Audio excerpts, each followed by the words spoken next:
아시는 분들은 아시겠지만 그 프레스턴님이 그 한국에 좀 인연이 있으세요. 그래서 그거를 그냥 간단히 한번 들어보면 좋을 것 같은데, we heard you have a certain context to Korea, and including your military service. So maybe you can. Yeah, please. Love to. So 2 decades ago, I was stationed here. I flew Apache helicopters out of Wonju, and my job was to patrol the DMZ.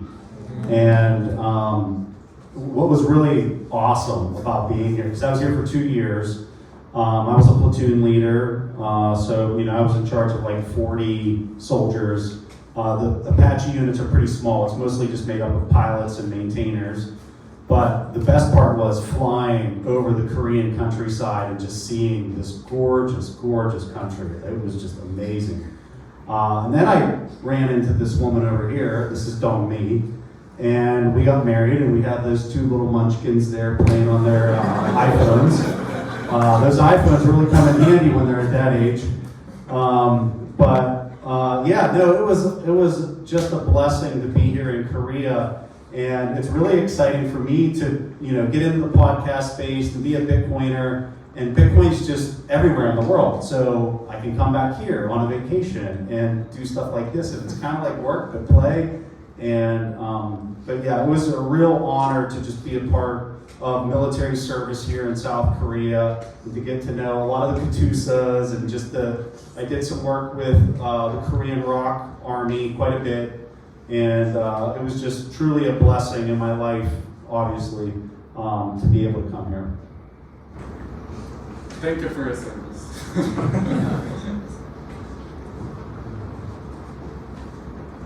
Okay, translate. Let me translate. Yes, please translate that. 20년 전쯤에 제가 여기 주둔했었는데 원주에서 아파치 헬리콥터 조종사로 DMZ를 순찰하는 임무를 맡았어. 여기서 2년 정도 있었는데 소대장으로서 40명 정도의 병사들을 책임졌지. 아파치 부대는 대부분 조종사와 정비사로 이루어져 있어서 규모가 작아. 한국의 아름다운 시골 풍경 위를 날아다니는 게 정말 최고였어. 그러다가 여기 있는 동미를 만나서 결혼했고 지금 저기서 아이들이 아이폰으로 놀고 있지. 그 나이 때는 아이폰이 정말 유용하더라고. 어쨌든 한국에 있는 게 정말 축복이었어. 팟캐스트를 하고 비트코인을 다루면서 전 세계 어디서나 비트코인을 접할 수 있다는 게 신나. 그래서 이렇게 휴가로 돌아와서 이런 일도 하고 있고 일 같기도 하고 놀이 같기도 해. 그리고 여기서 군복무를 하면서 카투사들과 함께하고 한국군과 협력한 것도 큰 영광이었어. 이곳에 올 수 있었던 건 내 인생의 진정한 축복이었어.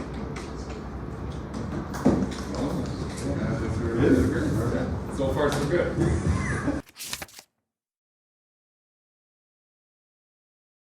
특히 오늘 준비해주신 내용이 한국인들을 위해서 비트코인이 좀 어떤 특별한 의미를 갖는지 이런 얘기를 좀 해보려고 합니다. 더군다나 그 프레스턴님 팟캐스트는 진짜 어떤 매크로 그리고 어떤 국제 정세 이런 거를 정말 수준 높게 그러면서도 되게 쉬운 정말 그런 언어로 해주시거든요.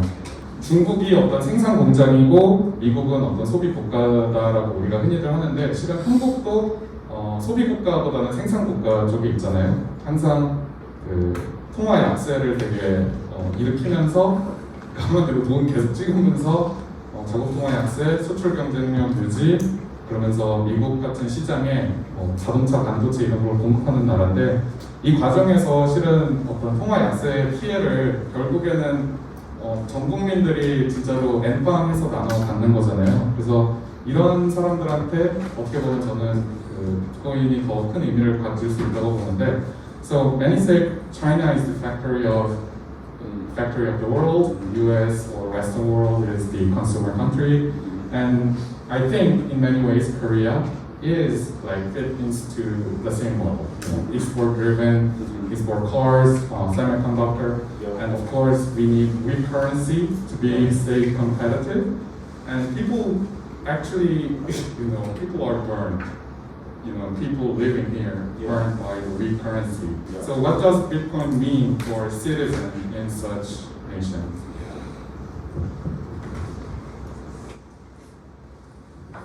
So I have a friend, his name is Luke Roman, and in my opinion, he's one of the best macroeconomists in the world.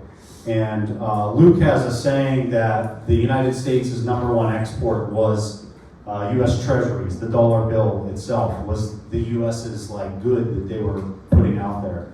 And when you look at the petrodollar system and how it unfolded, part of this entire fiat currency scheme, if you will, is for the dollar to keep expanding and to be this global settlement layer. And then everybody else around the world is printing their own local currency at an even faster pace than the dollar. Because when you think about it, if you can make your currency weaker and weaker against the dollar, what you're doing is you're incentivizing the United States to buy your goods and services. And what it turns out to be is this giant global currency arbitrage scenario. And this works for the world. This actually works kind of, I don't want to say it works well, but it works when you're getting US treasuries in return, and the value of those US treasuries keep going up for 40 years like they did under the petrodollar system. You don't mind this arrangement because you're being paid in US treasuries, they're getting more valuable, and then you're storing those and you're holding them, and then you're exporting your physical goods and services. But where it really starts to come apart is when those US treasuries aren't getting more valuable like they did for 40 years. And what I would argue is in 2020, that COVID, that's when that stopped, because you had interest rates through global cooperation that basically got pushed down to 0%, which means those bonds got really valuable. People didn't mind holding them, but they kept getting more and more valuable. But if interest rates start going up higher, because the inflationary effects globally are now starting to manifest, now all of a sudden those things that you were being paid in are getting less valuable, and nobody wants to be a part of that system anymore. So what we have happening right now is this slow unraveling of that system. And so what's going to replace it? And in my opinion, Bitcoin's the thing that replaces that the globe can, everybody that's participating in the global economy can agree that no government's going to step in and create 22 million Bitcoin. There's only 21 million Bitcoin. And so when you have that peg, which is what the world has been missing, but has been using the US treasuries, specifically the 30-year bond, as like that benchmark, now all of a sudden we need to pivot to something else. And you have billionaires like Ray Dalio, Stan Druckenmiller, and many other like really high net worth, multi-billion dollar high net worth individuals that are understanding this. They've been talking about it, and you know they're Bitcoiners. They're buying Bitcoin, and there's a reason that they're doing it. Go ahead. Got it. Here's the translation. 제가 친구 중에 루크 그로먼이라는 사람이 있는데 제 생각에 그는 세계 최고의 거시경제학자 중 한 명이에요. 루크는 미국의 최고 수출품이 미국 국채, 즉 달러 자체라고 말하긴 해요. 페트로달러 시스템을 보면 이 모든 명목 화폐 체계의 일부는 달러가 계속 확장되어 글로벌 정산층이 되는 것이었어요. 그리고 전 세계의 다른 나라들은 달러보다 더 빠르게 자국 통화를 찍어내고 있었죠. 왜냐하면 자국 통화를 달러 대비 약하게 만들면 미국이 그들의 상품과 서비스를 더 많이 사게 되는 인센티브가 생기니까요. 결국 이건 거대한 글로벌 통화 차익벌의 상황이 되었고 이 시스템은 40년 동안 잘 작동했어요. 왜냐하면 미국 국채의 가치가 계속 올라갔기 때문이죠. 하지만 이제 그 국채들이 더 이상 가치가 올라가지 않을 때 상황이 달라져요. 2020년에 코비드로 인해 글로벌 협력으로 금리가 거의 0%까지 떨어졌고 그때부터 이 시스템이 흔들리기 시작한 거예요. 금리가 오르면 국채의 가치가 떨어지고 그러면 사람들이 더 이상 그 시스템에 참여하고 싶어 하지 않게 되죠. 지금 우리는 그 시스템이 서서히 무너지는 과정을 보고 있고 제 생각에 이를 대체할 것은 비트코인이라고 봐요. 전 세계 경제 참여자들이 동의할 수 있는 건 비트코인은 2200만 개로 고정되어 있고 그 이상으로 누가 더 만들 수 없다는 점이에요. 기준으로 삼았지만 이제는 새로운 기준이 필요한 시점이에요. 레이 달리오, 스탠 드러켄밀러 같은 억만장자들도 이를 이해하고 비트코인에 매입하고 있어요. 그들이 How's that? Let me know if you need it.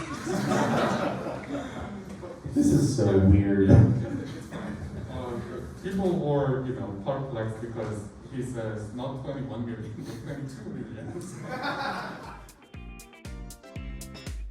오늘의 영상이 마음에 드셨다면 더보기란 댓글창, 영상 말미에 띄워드린 다른 영상들도 함께 살펴봐 주세요.